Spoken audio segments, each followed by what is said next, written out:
बच्चन साहब के हाथों से पेश किया जा रहा है।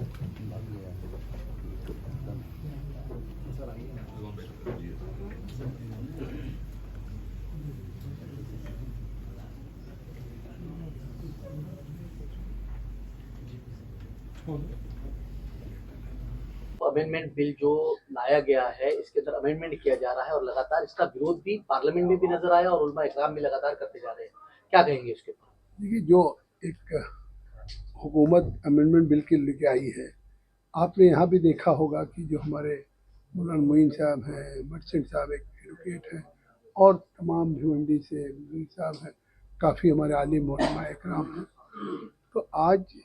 उस बिल को लेकर के, कानून को लेकर के गवर्नमेंट ने उसको जेपीसी बना के रेफर कर दिया है। तो ज्वाइंट पार्लियामेंट्री कमेटी में सभी पक्ष के सांसद ही नहीं हैं, लोकसभा राज्यसभा दोनों हाउसेज के सभी दल के, चाहे रूलिंग पार्टी चाहे अपोजिशन। तो इससे साफ है कि गवर्नमेंट चाहती है कि जो वक्त की प्रॉपर्टीज हैं, जिस पर्पजेज से कोई गॉड के नाम रिलीजियस पर्पजेज के लिए, चैरिटेबल पर्पजेज के लिए दिया जा रहा है, उसका मुकम्मल तौर से सही इस्तेमाल उसी हक में हो। पिछले दिनों सुनने में आया कि काफ़ी वक्त की प्रॉपर्टी जिसको लोग बहुत पवित्रता के साथ वाइस भी लोग देते हैं, लेकिन उस पर आज लोगों ने कब्जा कर लिया है, लोग दूसरे लोग रूप से, या जबकि वक्त की प्रॉपर्टी वक्त की ही रहती है, वो कभी भी वंस वक्त फॉर एवर वक्त। तो इस तरह से उसके रिफॉर्म के लिए लाया है। तो उस सिलसिले में जेपीसी बन गई है, जिसको अगले सेशन, पार्लियामेंट के सेशन तक हमको उस पर डिस्कस करके उस बिल को एक कम्प्रहेंसिव बिल बना करके सबमिट करना है। हम उम्मीद करते हैं उसी सिलसिले में, माननीय मुंबई आया था मैं, एक अनौपचारिक मुलाकात हमारे जो सुन्नत कि हमारा नेशनल ऑल इंडिया तंजीम है, उसके सभी जो अहदेदारान हैं और हमारे मौलाना मोइन साहब, इनकी क़यादत में हम लोग मिले और हमें एक ज्ञापन भी दिया है। और खाली हमने ज्ञापन नहीं दिया, हमने काफ़ी तफसील से आप लोगों की बातें सुनी हैं और उसको हम अपने जेपीसी कमेटी के सामने भी रखेंगे। और मुझे लगता है कि आज की बातचीत से या गुफ्तगू से मुझे ये एहसास हुआ है कि मैं अपनी कमेटी के सामने, आज जो मैंने मुंबई में शुरुआत की है, इनको पूरी कमेटी के सामने बुलाएं,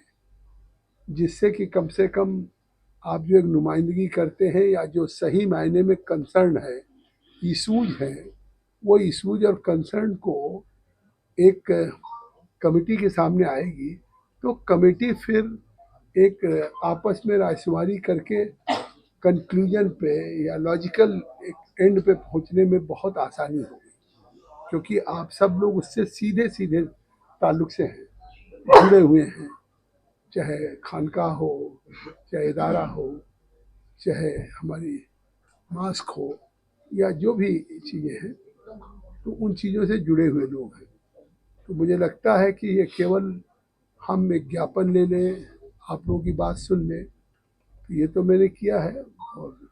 मैं इन चीज़ों को अपने कमेटी के सामने, मुझे एक रजिस्टर्ड भी होता जा रहा है, मैं उन चीज़ों को रखूँगा। लेकिन मैं विश्वास दिलाता हूँ कि आप लोग हैं या वक्फ बोर्ड के भी जो अहदेदारान हैं या और जो भी स्टेक होल्डर्स हैं, चाहे हमारे या जो अलग अलग सेक्ट हैं, चाहे बरेलवी हो या देवबंदी हो, अहले हदीस हो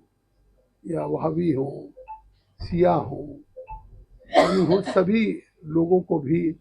हम निश्चित तौर से अपनी कमेटी के सामने मौका देंगे, क्योंकि हमारा मकसद है कि एक अच्छा कानून बनाना। क्या कहेंगे, वक्त की प्रॉपर्टी पे लगातार पिछले 70 सालों से कब्जे जो है वो देखे जा रहे हैं। चाहे हम दिल्ली की बात कर ले तो दिल्ली के अंदर जो कमिश्नर ऑफिस है वो वक्फ बोर्ड पे है। लगातार ऐसी बड़ी बड़ी इमारतें जो है जो वक्त की प्रॉपर्टी है लेकिन दूसरे संस्थाओं के हाथ में, तो इसके ऊपर क्या कहेंगे आप? ये तो अब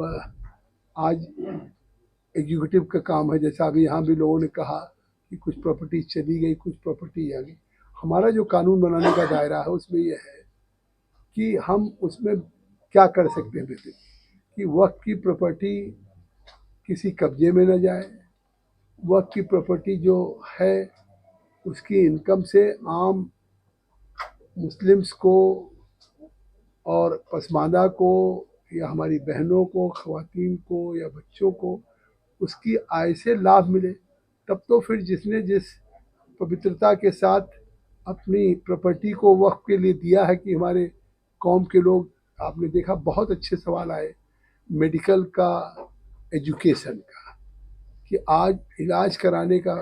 लोगों के पास नहीं है या एजुकेशन में, तो कुछ मेडिकल इंश्योरेंस टाइप की चीज़ बनाई जाए। ये चीज़ें हमने रजिस्टर्ड किया है। अब ये सारी बातें उस कमेटी के सामने आएगी हो, और अभी तो आप चीज़ें हैं जो बात आप कह रहे हैं कि जिसका आपने इशारा किया, तो अभी कहीं ना कहीं कुछ हैंडीकैप्ड है कि मान लिया ट्रिब्यूनल है तो ट्रिब्यूनल से आगे उस पर आप अपील पे नहीं जा सकते, हाई कोर्ट, सुप्रीम कोर्ट। तो अभी क्या जिसने कहीं इस तरह की चीज़ें हैं तो उस पर क्या कानूनन रास्ता निकल रहा है और आगे इसके लिए बेहतरी क्या हो सकती है, यही चीज़ें हमारी पूरी जेपीसी डिस्कस करके कानून बनाएगी। सर आप जिस तरीके से आप सभी स्टेक होल्डर्स को सुन रहे हैं और भी लोगों को सुना होगा, क्या आपको लगता है कि सारे लोग जो मिलकर एक पुख्ता और अच्छा कानून बनाने की दिशा में आगे कदम बढ़ा रहे हैं, बहस जो है किसी नतीजे तक पहुंच रही है और उसका अच्छा नतीजा आने वाले समय में देखा जा सकता है? ये अभी शुरुआत है। सर एक छोटा सवाल, ये स्ट्रक्चर की आप बात कर रहे हैं तो मिनिस्ट्री ऑफ माइनॉरिटी अफेयर्स एक मिनिस्ट्री जिसको ये वक्फ वगैरह अंडर आता है, लेकिन अगर मिनिस्ट्री ऑफ माइनॉरिटी अफेयर्स की बात करें, और एडवोकेट रिजवान साहब ने भी बात अच्छी कही कि दरगाह अजमेर शरीफ में पिछले 3 साल से एक नाजिम अपॉइंट नहीं हो पाया है, बार बार मिनिस्ट्री ऑफ माइनॉरिटी अफेयर्स अपने एडवर्टाइजमेंट देती है, तो इतने वक्त अमेंडमेंट आपकी बात बड़ी महत्वपूर्ण हो सकती है, लेकिन मुझे लगता है जेपीसी के दायरे में ये सारी बातें नहीं आनी चाहिए। मैं चाह के भी उत्तर नहीं सर जेपीसी के मुद्दे से सर आप इसके अंदर अमेंडमेंट, विपक्ष से भी काफी ज्यादा विरोध किया कि इसके अंदर 2 नॉन मुस्लिम जो रहेंगे वक्फ के अंदर। मैं ये कैसे अभी आपसे कह सकता हूँ, मतलब जेपीसी की हमारी मीटिंगें 22 से शुरू होंगी और मीटिंगें हमारी कॉन्फिडेंशियल होती हैं, वो भी हम वहाँ भी प्रेस को कोई चीज़ हम नहीं बता सकते हैं। हम ये जेपीसी हुआ है अपने सभी मेंबर ऑफ पार्लियामेंट, जो 31 मेंबर ऑफ पार्लियामेंट है उनके साथ ये सारी बातें, जो ऐसा आपने कहा स्टेक होल्डर्स हैं या चाहे बोर्ड के लोग हैं या चाहे हमको जो ज्ञापन मिल रहे हैं या मंत्रालय के पास होंगे, तो उन चीज़ों पे हम डिस्कस करेंगे और एक आपस में मिल कर के मुकम्मल एक कम्प्रहेंसिव एक बेहतर कानून बनाने की कोशिश करेंगे। शुक्रिया।